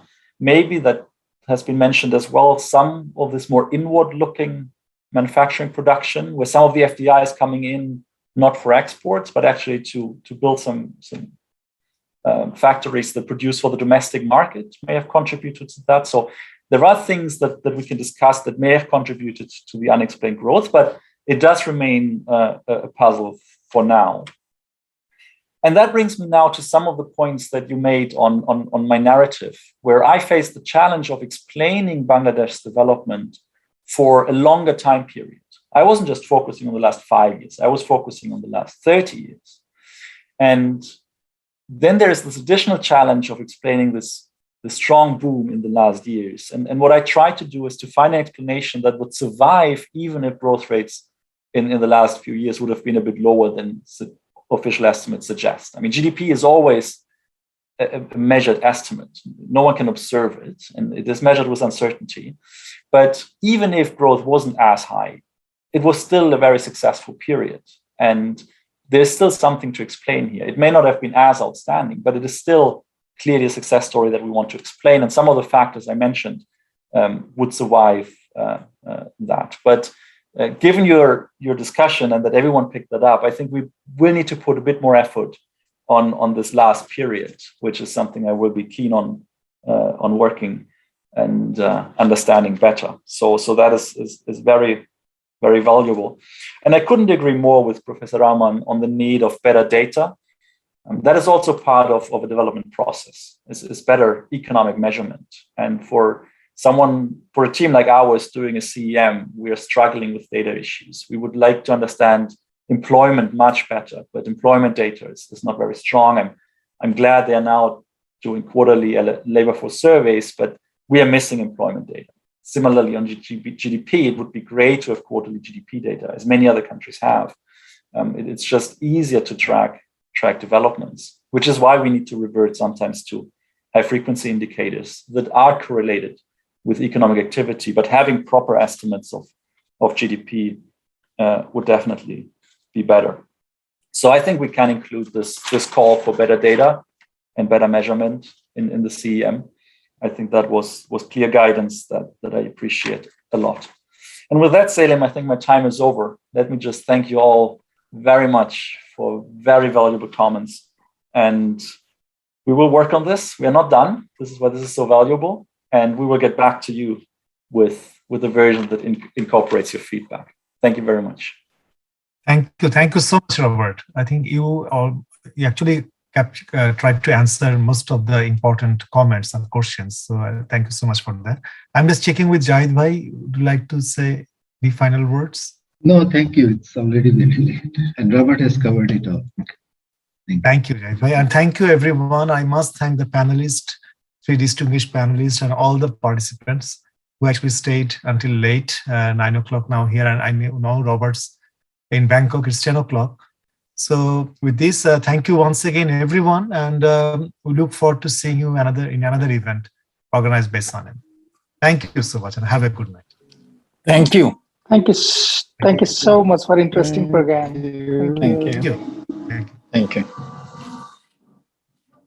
Thanks. Thank you, sir.